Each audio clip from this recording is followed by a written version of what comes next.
Isang laban ng diskarte laban sa emosyon. Tingnan natin kung paano nag-ambag ang bawat linya sa pangkalahatang kwento. Sa tatlong round na ito, makikita ang magkaibang estilo. Si Invictus na madalas umasa sa matitinding imahe at prinsipyo ng lirika, at si Lipcram na umaasa sa maiksi, replayable na punchlines at consistent na persona. Susuriin natin round by round ang mga highlight at bakit tumama o hindi tumama ang mga ito ayon sa transcript at sa naobserbahang konstruksyon ng mga linya. Round 1, nagpakita ng dalawang malinaw na stratehiya.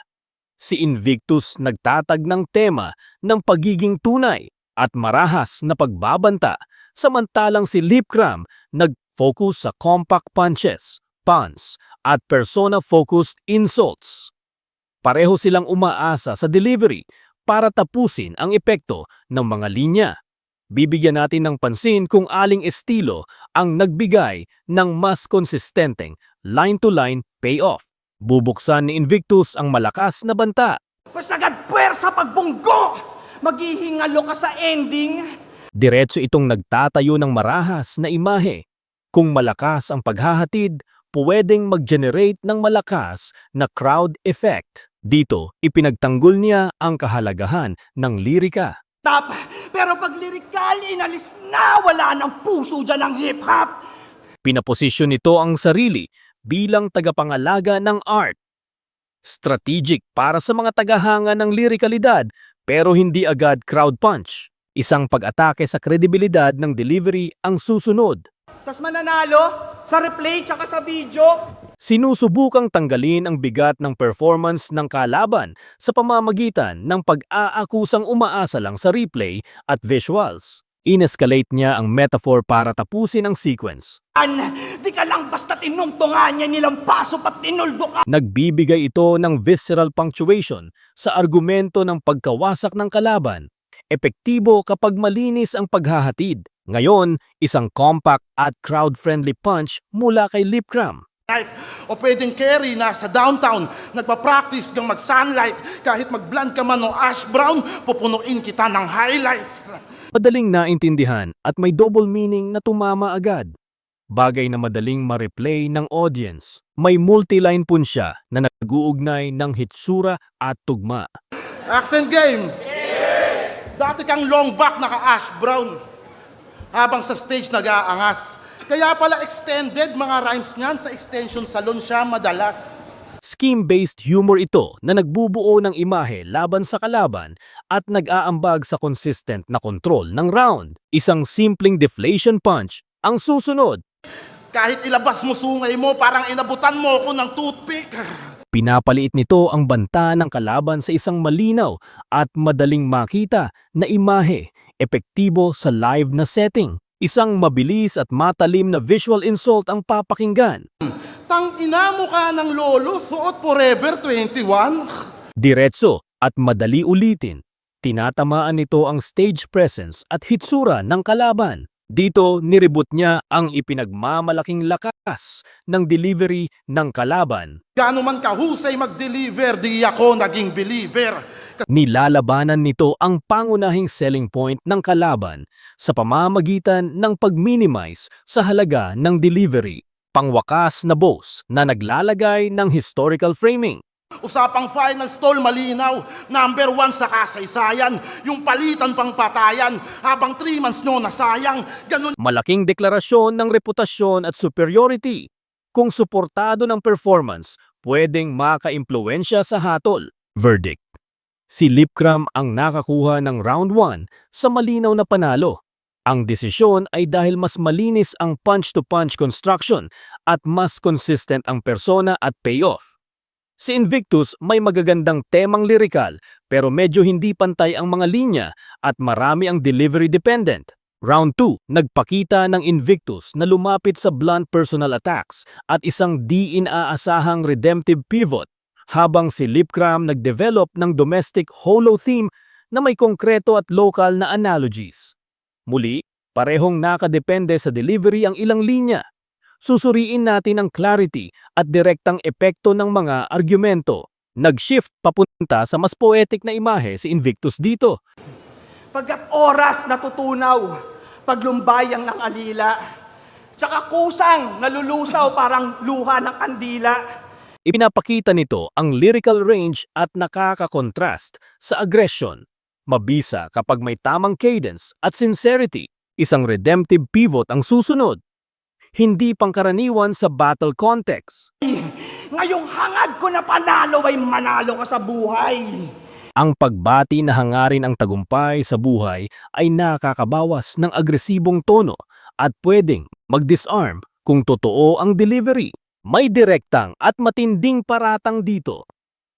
Ituring bilang paratang. Ko na kinalapay ang info kasi hindi pa ba malinaw na kaya naubos kanyang ngipin sa shabu sobrang halimaw. Paratang ito tungkol sa pagkasira ng ngipin dahil sa droga ay mataas ang shock value ngunit risky, nakadepende sa kredibilidad at delivery. Inilalantad niya ang taktika ng kalaban habang ine-acknowledge ang kanyang delivery. Pang DDS yung argumento baon niya ad hominem. Pero mahusay bumitaw. Aminadong okay din. Pinupunan niya ang ad hominem political na argumento ng kalaban pero sinasabi rin na maganda ang paghahatid nito, isang nuanced na paglapit. May konkretong atake sa negosyo ng kalaban dito. Palibasa, clothing lang napatayo mo. Consignment pa! Ang ino mo? Yun ay sulat. Ang pagturo sa consignment na clothing ay nagbibigay ng tiyak na detalye at tumitimbang ng higit kumpara sa generic na insulto. Lipcram gumamit ng lokal na cultural metaphor dito. Matakaw tumugma tapos lamya naman ng bara. Kung naging Dota hero ka, puta, sagana ka sa mana. Ang Dota analogy malinaw at relatable. Pinapakita na marami ang rhyme pero kulang ang impact at tumama sa technical critique. Isang extended domestic humiliation scenario ang papakinggan. Tipong alis na doon, mag-text ka kung ikaw na pa uwi, mag-iwan kang sabon pang dikolor, pati na pang puti, pagkasampay ko doon sa may balon, hanguin ko uli at pagdating mo nun, gabi na yon, ikaw na magtupi! Detalye ang nagbibigay ng sustained visual humiliation at nagbuo ng isang consistent na tema sa round. Tuwirang nireboot niya ang pagiging holo ng kalaban. Tangina, palamuti lang yung tugma, biglang tinawag nyo na holo. Dito binababa ang kredibilidad ng rival sa pamamagitan ng pag-label sa tugma bilang palamuti lamang, isang judge-friendly na taktika. May pop culture comparison na ginamit para ipaliwanag ang problema ng estilo. Oo, yung multi nga na master, pero yung meaning hinihilot para kang Takeshi's Castle sa dami ng pasikot-sikot. Sabi nila nakakatakot ka daw kala. Takeshi's Castle analogy, nagpapakita ng sobrang komplikadong estilo na nawawala ang malinaw na meaning. Epektibo sa pag-turn ng flow laban sa kalaban. Panghuling linya na maikli at pisikal ang dating. Yan ay re-rekta sa tiyan ko. Ang rekta sa tiyan ay simple, visceral at magandang closer kung matapang ang paghahatid. Verdict. Silhipcram ang nanalo sa round 2 ng malinaw. Dahil sa mas consistent na tema, ang domestic holo framing at ilang konkretong metaphors at isang direktang physical punch, mas malinaw ang line-to-line payoff kumpara sa mas scattershot at delivery-dependent na mga atake ni Invictus. Round 3, ipinakita ulit ang dalawang approach. Si Invictus umaasa sa matitinding personal at makabre na imahe para magbigay ng shock at finality. Samantalang si Silhipcram tumakbo sa concise one-liners at isang second string versus champ narrative. Titiyakin natin kung alin ang nagkumpleto ng round narrative ng mas epektibo. Isang direktang violent consequence ang unang linya ni Invictus. Dalayang pagiging scammer maging kamatayan mo pagkat pag kinatay ko, ikaw naman itatakbo. Binibigyang diin nito ang emosyonal na pabayag na ang pagiging scammer ay may kamatayan. Mataas ang impact pero delikado kung hindi matibay ang credibility. Sunod ang malupit at makabre na grave imagery. Oo, sa lupa to tinirik. Parang kapos na sa time limit. Kabaong pang isa, nagkasayang 2 buto pinilit. Nagbibigay ito ng malakas na theatrical finality. Epektibo kapag tinanggap ng crowd, pero pwedeng mag-alienate dahil sa gruesomeness. May sweeping claim na sinusubukan gawing definitive ang pagkapanalo niya. Kasi kahit wordplay man o real talk, tsak patay yung buong final. Isang matapang na pagtatapos na nagdedeklara ng pagkawasak ng final anuman ang estilo. Nakadepende ito sa kabuuang delivery. May napakabigat na paratang dito. Ituring bilang paratang. Sa pamahilig magpatama sa ninakawan niyang tiwala. Creepy na makata, parang hilig niya sa bata.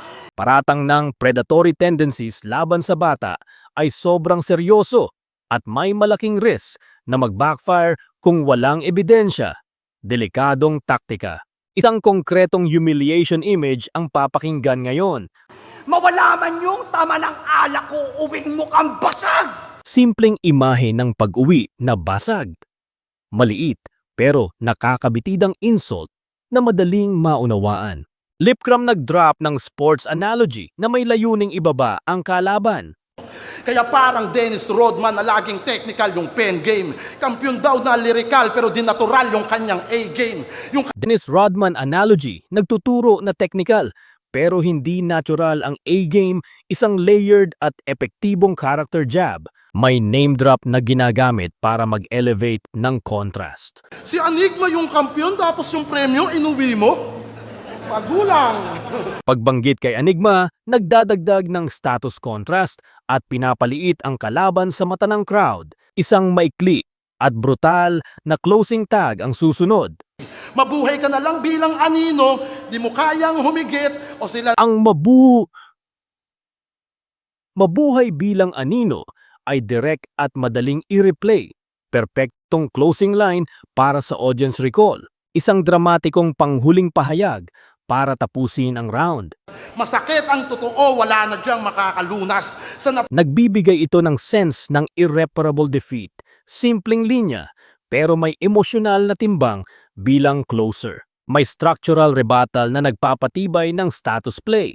substitute, padakip butas para punan yung kanyang absence. Mga nananabik kay Lance, tila ikaw yung naging outlet. At nung Itinuturing ang kalaban na substitute lamang, kaya malinaw nitong pinaliliit ang kanyang halaga at pinag-iisa ang narrative ng Lipcram.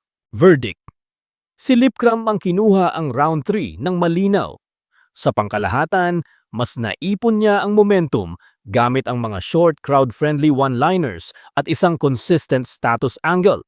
Si Invictus may malakas na emosyonal at macabre moments, pero maraming linya ang delivery dependent at may malaking risk sa paratang. Resultang incalcula, si Lipcram ang nanalo sa 3-0 card. Lipcram 3, Invictus 0. Binuo ito dahil paulit-ulit na mas maayos ang punchcraft ni Lipcram, ang kanyang maikling, replayable na linya at ang consistent na persona na nag-accumulate ng epekto sa bawat round. Si Invictus nagdala ng makukuhang moments, lyrical na pivots at malalakas na imahe. Ngunit ang inconsistency at ilang garbled o delivery-dependent na linya ang pumigil na mag-convert ang mga iyon sa panalo. Sa pagtatapos, dalawang magkaibang laro ang ipinakita. Ang isa mataas ang emosyon at imahe. Ang isa naman, steady ang taktika at punchcraft. Sa card na ito, nagbigay ng mas maraming malinis na puntos si Lipcram. Pero malinaw din na kung nagiba ang delivery o kredibilidad, maaaring nagbago ang balance. Salamat sa panonood at hanggang sa susunod na pagsusuri.